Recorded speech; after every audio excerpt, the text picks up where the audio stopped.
নমস্কার বন্ধুরা, বাংলায় বিনিয়োগ ইউটিউব চ্যানেলে আপনাদের প্রত্যেকে জানাই স্বাগত। আজ আমরা এমন একটি শেয়ার নিয়ে আলোচনা করব। শেয়ারটি নিয়ে কিন্তু বাজারে বেশ ভালো আলোড়ন সৃষ্টি হয়েছে, ইয়েস ব্যাংক লিমিটেড। হ্যাঁ বন্ধুরা, কারণ হিসেবে বলে দিই, মার্কেটে প্রতিদিন আমরা কিন্তু নিফটি 50 বা ব্যাংক নিফটি, সেন্সেক্স প্রত্যেকটা ইন্ডেক্স কিন্তু নিউ অল টাইম হাই তৈরি করছে। এরকম অবস্থায় দাঁড়িয়ে বিশেষজ্ঞরা কিন্তু মনে করছেন যে মার্কেটের একটা ক্র্যাশ বা বেশ বড় একটা পতনের সম্ভাবনা কিন্তু রয়েছে।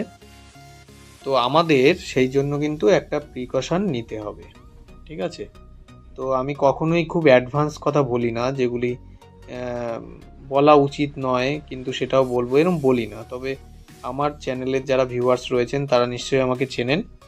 আমি কিন্তু যুক্তি দিয়েই কথা বলার চেষ্টা করি।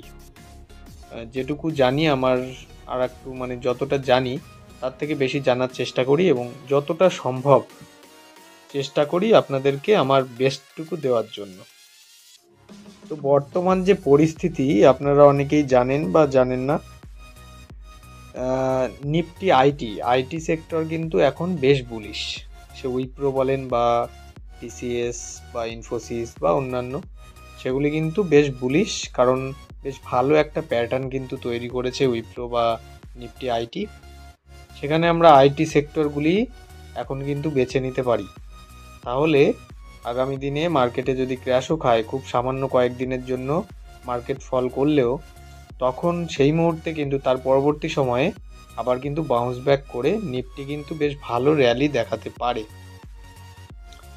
তো আমি প্রথমেই বলি, আমি কিন্তু ভিডিওটি খুব বড় করব না, এবং খুব ভালো আমি এডিট করার জন্য এডিট হয়তো খুব ভালো করতে পারি না, এবং যেটুকু পারি ততটাও চেষ্টা করছি না, কারণ সেই সময়টা রিসার্চের কাজে বা অন্যান্য কাজে দিলে আমার মনে হয় বেশি ভালো হবে। আপনারা নিজেরা যদি বুঝতে পারেন তাতে আমার খুব ভালো লাগবে।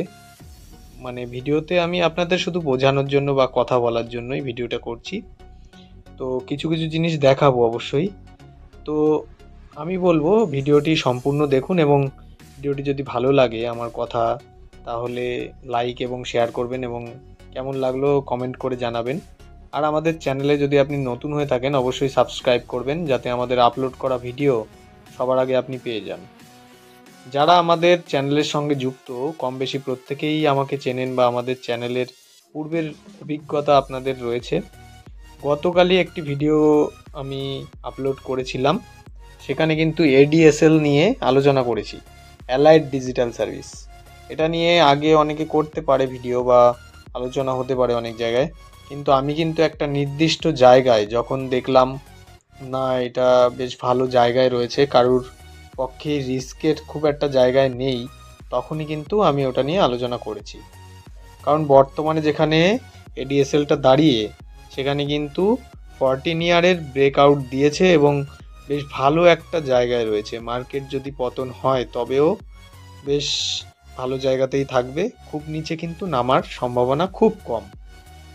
তো বর্তমানে আমাদের মার্কেট ক্র্যাশ বা মার্কেটের পতনে আমাদের নিজেদেরকে বাঁচানোর জন্য সবথেকে বড় পথ বলে মনে হয় আমার, এই মুহূর্তে আমরা যদি ফিনান্সিয়াল সেক্টরের বা আইটি রিলেটেড যে সমস্ত স্টক রয়েছে সেগুলিকে আমরা বেছে নিই, তাহলে কিন্তু আমাদের লসের সম্ভাবনা খুব কম হবে। কারণ এটা কিন্তু বর্তমানে আইটি কিন্তু বেশ ভালো একটা জায়গায় রয়েছে, আর এখন যে থিম রয়েছে সেটা আইটি বা ডাটা সেন্টার, এগুলি কিন্তু বেশ ভালো জায়গায় ভবিষ্যতে যেতে পারে। তো যাই হোক, গতকাল এডিএসএল বা অ্যালাইড ডিজিটাল নিয়ে আলোচনা করেছিলাম। আজই আপনারা দেখতে পারলেন 10%-এর আপার সার্কিট দিয়েছে শেয়ারটি, এবং আগামী দিনে আমি আশাবাদী এই শেয়ারটি খুব ভালো পারফরমেন্স দেখাতে পারে। তো যাই হোক, এটা এডুকেশনাল পারপাস আমি বললাম, আপনারা অবশ্যই রিসার্চ করে নেবেন কোনো শেয়ার কেনার আগে।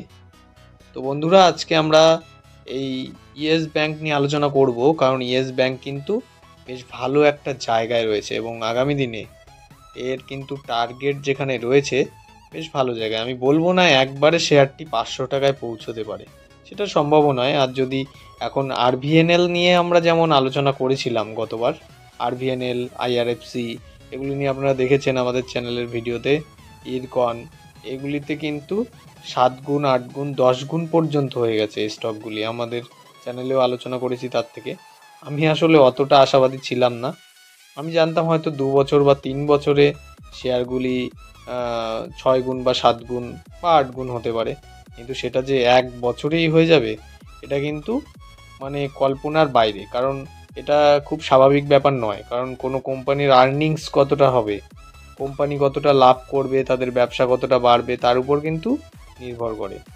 তো আমি বলবো ফ্রেশ এন্ট্রি যদি নিতে চান, ওই শেয়ারগুলিতেও কিন্তু একটু ভাবনা চিন্তা করে তবেই নেবেন।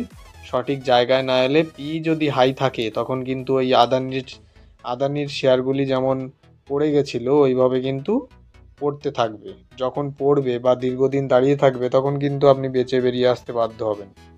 তো তখন কিন্তু আপনি লসের সম্মুখীনই হবেন।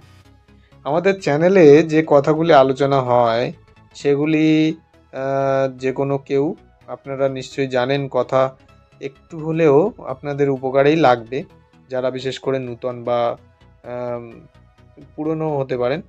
তা যাই হোক, বিষয়টা হচ্ছে ইয়েস ব্যাংক। এই ইয়েস ব্যাংকের শর্ট টার্মে বিভিন্ন যারা ফার্ম রয়েছে, তারা কিন্তু ইয়েস ব্যাংকের বেশ বড় টার্গেটই দিচ্ছে। তো চলুন ভিডিওটি শেষ পর্যন্ত দেখুন, আমরা আলোচনা করব ইয়েস ব্যাংক নিয়ে। ভিডিওটি তাহলে শুরু করছি।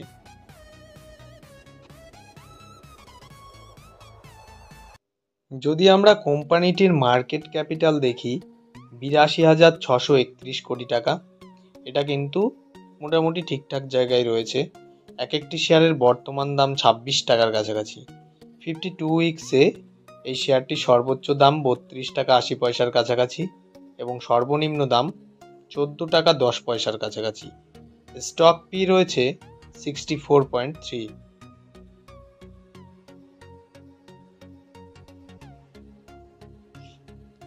যদি আমরা শেয়ারটির বুক ভ্যালু দেখি, 14 টাকার কাছাকাছি। তো বুক ভ্যালু থেকে শেয়ারটির দাম কিন্তু খুব বেশি নয়, তো শেয়ারটি কিনে কিন্তু আমরা লস করছি না।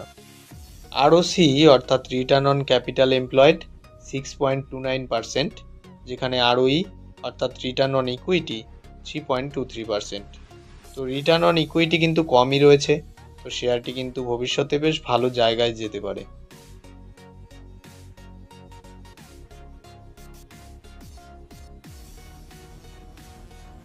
যদি আমরা এই ব্যাংকটির রেভিনিউ দেখি, তাহলে কিন্তু দেখব এটা কিন্তু আপ ট্রেন্ডেই রয়েছে। এটা বেশ ভালো সাইন।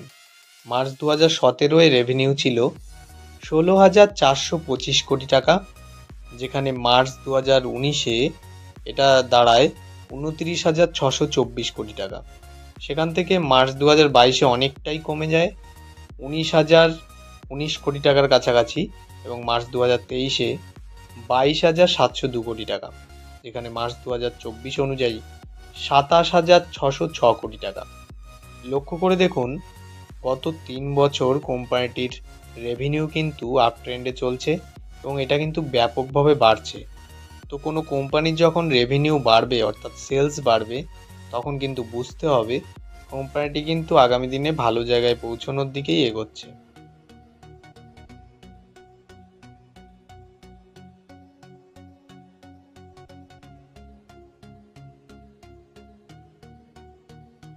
যদি আমরা কোম্পানিটির নেট প্রফিটের দিকে দেখি, সেটিও কিন্তু দেখব বেশ কয়েক বছর আগে, 4-5 বছর আগেই কিন্তু কোম্পানিটি লাভ থেকে লসেই রান করছিল।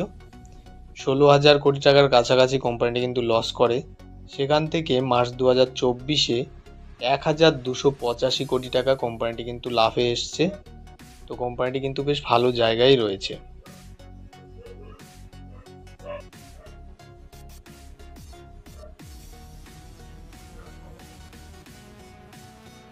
যদি আমরা কোম্পানিটির প্রফিট গ্রোথ দেখি, কম্পাউন্ডেড প্রফিট গ্রোথ গত 3 বছরে 33%, টিটিএমে 76% এবং সেলস গ্রোথ টিটিএমে 22%। এটা কিন্তু বেশ ভালোই। এবার আমরা কোম্পানিটির শেয়ার হোল্ডিং প্যাটার্ন দেখব। এফআইয়ের কাছে এই কোম্পানিটির শেয়ার রয়েছে 27.08%, যেখানে ডিআই এর কাছে 38.10% এবং গভর্নমেন্টের কাছে 0.01%। পাবলিকের কাছে কিন্তু এই শেয়ারটি আছে 34.82%। যে কোনো শেয়ার কেনার আগে অবশ্যই কিন্তু আমাদের সেই শেয়ারটির টেকনিক্যাল চার্ট এবং কোম্পানিটির ফান্ডামেন্টাল দিক আমাদের দেখা উচিত। তো যদি আমরা শেয়ারটির অ্যাডভান্স চার্ট দেখি, 28 টাকা 20 পয়সার কাছাকাছি শেয়ারটির কিন্তু একটি রেজিস্ট্যান্স লাইন রয়েছে। এই রেজিস্ট্যান্সটি ভাঙলে শেয়ারটি কিন্তু 33 টাকা 40 পয়সার কাছাকাছি খুব কম টাইমেই পৌঁছে যেতে পারে এবং এই রেজিস্ট্যান্সটি ভাঙলে শেয়ারটি কিন্তু 39 টাকার কাছাকাছি খুব কম টাইমের মধ্যেই পৌঁছে যেতে পারে। তো বন্ধুরা, বর্তমানে শেয়ারটি যেখানে ট্রেড করছে এখানে কিন্তু দারুণ একটি বাউন্স ব্যাক দেওয়ার সময় এসে গেছে বলে মনে হচ্ছে। তো শেয়ার বাজার মানেই ঝুঁকিপূর্ণ, কিন্তু আমি বলবো আপনার পোর্টফোলিওতে যদি এই শেয়ারটি আপনার সামর্থ্য মতন রাখেন তাহলে কিন্তু আগামী কয়েক বছরে আপনি হয়ে যেতে পারেন মাল্টিব্যাগার। ভিডিওটি ভালো লাগলে অবশ্যই লাইক এবং শেয়ার করুন। কেমন লাগলো কমেন্ট করে জানাবেন এবং আমাদের চ্যানেলের সঙ্গে যদি যুক্ত না হয়ে থাকেন আগে, তাহলে অবশ্যই সাবস্ক্রাইব করবেন। সুস্থ থাকুন, ভালো থাকুন। দেখা হচ্ছে পরবর্তী ভিডিওতে।